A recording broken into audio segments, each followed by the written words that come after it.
नमस्कार, आशा लाईफस्टाईलमध्ये तुमचं खूप खूप मनापासून सगळ्यांचं स्वागत आहे। आज बनवली चमचमीत पावभाजी, ते पण 15 मिनिटांमध्ये। चला तर व्हिडिओला सुरुवात करूया। 15 मिनिटांमध्ये आपण पावभाजी कशा पद्धतीने बनवलेली आहे ते बघूया। व्हिडिओ शेवटपर्यंत नक्की बघा। तुम्हाला जर हा व्हिडिओ आवडला तर एक लाईक नक्की करा। चॅनलवरती जर तुम्ही नवीन असाल तर प्लीज चॅनल सबस्क्राइब करा। शेजारी बेल आयकॉनचं बटन जे आहे ते क्लिक करा, म्हणजे मी अपलोड केलेले व्हिडिओ तुम्हाला बघायला भेटतील। गॅसवरती आपण कुकर ठेवून घेतलेला आहे। कुकरमध्ये झटपट आपण भाजी बनवून घेणार आहोत। तेल टाकून घेतलं एक छोटा चमचा भरून, त्याच्यामध्ये अर्धा चमचा जिरे टाकले। त्याच्यामध्ये मी एक ढोबळी मिरचीचे बारीक तुकडे करून घेतले ते टाकले। 5 ते 6 तुकडे इथे मी गाजराचे टाकून घेतलेत। सगळ्या भाज्या मी स्वच्छ अशा धुवून घेतलेल्या आहेत। त्याच्यामध्ये फ्लावरचे तुकडे करून घेतलेले आहेत आणि 5 ते 6 बीटाचे तुकडे करून टाकलेले आहेत। फ्रेश मटर टाकून घेतलेत आणि 3 बटाट्याच्या फोडी करून घेतल्या, साली काढून घेतल्या, त्याच्या फोडी करून घेतल्या, स्वच्छ धुवून घेतलेल्या आहेत आपण सगळ्या भाज्या। आता याच्यामध्ये 3 टोमॅटो घेतले, त्याच्या देखील मी बारीक फोडी करून घेतलेल्या आहेत। याच्यामध्ये थोडंसं मीठ टाकून घेऊया, बाकीचं आपण नंतर टाकूया, म्हणजे या भाज्या ज्या आहेत ते पटकन मऊसूत होतील। आता 2-3 मिनिटांसाठी मध्यम गॅसवरती आपण या भाज्या व्यवस्थित अशा परतवून घेऊया। तेलामध्ये अशा पद्धतीने 2-3 मिनिटांसाठी भाज्या जर परतवून घेतल्या तर या भाजीला खूप छान असा स्वाद देखील येतो आणि या भाज्या लवकर शिजतात आणि खूप टेस्टी होते भाजी। तर बघा 3-4 मिनिटं मी ही भाजी अशीच मध्यम गॅसवरती परतवून घेतलेली आहे। याच्यामध्ये आपण बीट टाकून घेतलेला आहे, त्याच्यामुळे या भाजीला खूप छान असा कलर येतो।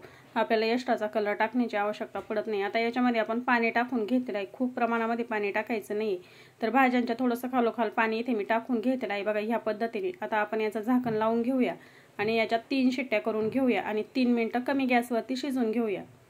तर आता अशा पद्धतीने आपण कुकर बंद करून घेतलेला आहे। या भाज्या अशा पद्धतीने कुकरमध्ये जर शिजवून घेतल्या तर पावभाजी अगदी झटपट होते, जास्त वेळही लागत नाही।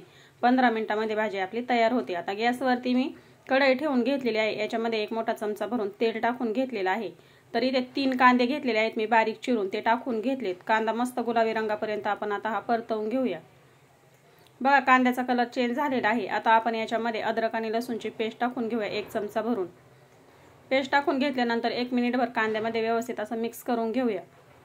गॅस कमी ठेवलाय, कमी गॅसवरती व्यवस्थित असे एकत्र करून घेऊया। कांदा जास्त लालसर करायची आवश्यकता नाही, हलकासा गुलाबी रंग आला की आपण याच्यामध्ये मसाले टाकून घेऊया। तर 2 चमचे इथे मी लाल तिखट टाकून घेतलेला आहे, जास्त तिखट नाही, आणि 3 चमचे इथे मी पावभाजी मसाला टाकून घेतलेला आहे।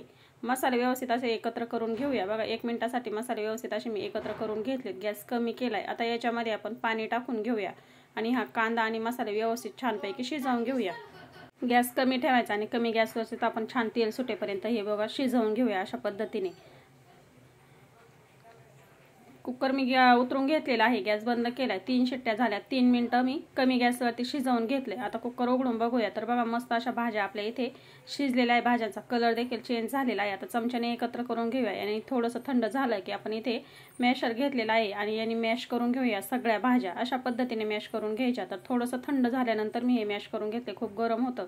तर बघा एकसारख्या सगळ्या भाज्या आपल्या इथे छानपैकी मॅश झालेल्या आहेत। अशा पद्धतीने मॅश करून घ्यायच्या आहे भाज्या। कुकरमध्ये शिजवून घेतल्या की 3 शिट्ट्या करून घेतल्या, 3 मिनिटं आपण कमी गॅसवरती शिजवून घेतल्या। सगळ्या भाज्या खूप छान इथे शिजलेल्या आहेत। गॅसवरती आता मसाला देखील आपला खूप छान इथे शिजलेला आहे। 2-3 मिनिटांसाठी मी कमी गॅस ठेवला आणि कमी गॅसवरतीच आपण कांदा आणि मसाला छानपैकी शिजवून घेतलाय। मस्त तेल सुटलेलं आहे, तुम्ही बघू शकता।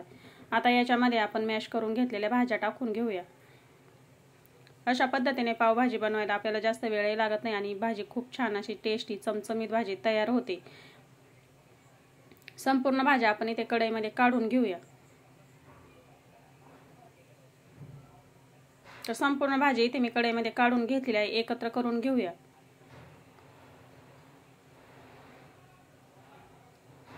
एकत्र करून झालेला आहे। आता याच्यामध्ये मी थोडंसं कुकरमध्ये पाणी टाकून घेणार आहे, ते पाणी टाकून घेते। तर बघा कुकरमध्ये मी थोडंसं पाणी टाकून घेतलं, राहिलेल्या संपूर्ण भाज्या व्यवस्थित अशा याच्यामध्ये टाकून घेतलेल्या आहेत। आता अजून याच्यामध्ये मी थोडंसं पाणी टाकणार। ही भाजी आपल्याला जास्त पातळही करायची नाही आणि जास्त घट्टही करायची नाही। ही मी अजून 5 ते 6 मिनिटांसाठी छानपैकी शिजवून घेणार आहे, म्हणजे याच्यामध्ये जे टाकलेले मसाले आहे आणि भाज्या आहे ते व्यवस्थित असे छानपैकी याची चव उतरेल भाजीमध्ये। तर बघा मी याच्यामध्ये अजून अर्धा ग्लास पाणी टाकून घेतलेलं आहे आणि आता जवळपास 5 ते 6 मिनिटांसाठी कमी गॅसवरती ह्या भाजी मी छानपैकी शिजवून घेते।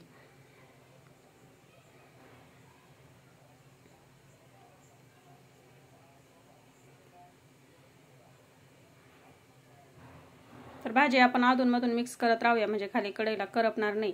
तर अशा पद्धतीने एकत्र करून घेतलेले आहे। आता याच्यामध्ये आपल्याला अजून मीठ टाकून घ्यायचं आहे। आपण भाजी शिजताना थोडंसं मीठ टाकून घेतलेलं आहे अगोदर। आता भाजीच्या अंदाजानुसार आपल्याला याच्यामध्ये मीठ टाकून घ्यायचंय। तर बघा याच्यामध्ये मी मीठ टाकून घेतलेलं आहे। मीठ टाकून आणि याच्यामध्ये आपण बारीक चिरलेली कोथिंबीर टाकून घेऊया आणि भाजी एकत्र करून घेऊ आणि अजून 3 ते 4 मिनिटांसाठी ही भाजी व्यवस्थित अशी शिजवून घेऊया। कमी गॅसवरती आपली भाजी शिजते तोपर्यंत आपण झटपट इथे पाव गरम करून घेऊया। तव्यावरती इथे मी तूप टाकून घेतलं, याच्यावरती आपण आता पाव भाजून घेऊया। तर बघा अशा पद्धतीने तूप चोळून घ्यायचं आणि बनवून घेतलेली पावभाजी आपण याच्यावरती टाकून घेतली आणि भाजीमध्ये हे पाव मस्त असे दोन्ही साईडनी मस्त भाजून घेऊया। अशा पद्धतीने पाव भाजल्यानंतर भाजीसोबत खायला खूप छान लागतात। तर बघा या पद्धतीने पाव इथे मी भाजून घेतलेले आहेत। आता 5 ते 6 मिनिटांमध्ये आपली भाजी देखील तयार झालेली आहे। अगदी कमी गॅसवरती ही भाजी मी शिजवून घेतली आणि बघू शकता भाजीचा कलर खूप छान आलेला आहे। आपण याच्यामध्ये बीट टाकून घेतलं होतं, बीटाने खूप छान असा इथे पावभाजीला कलर आलेला आहे। अशा पद्धतीने आपली इथे पावभाजी तयार झालेली आहे। अशा पद्धतीने झटपट 15 मिनिटांमध्ये भाजी तयार करायची आणि गरमागरम पावासोबत खायची, खूप छान लागते। तर आजचा व्हिडिओ कसा वाटला, आवडला असेल तर लाईक करा, शेअर करा। व्हिडिओ बघितल्याबद्दल खूप खूप मनापासून सगळ्यांना धन्यवाद।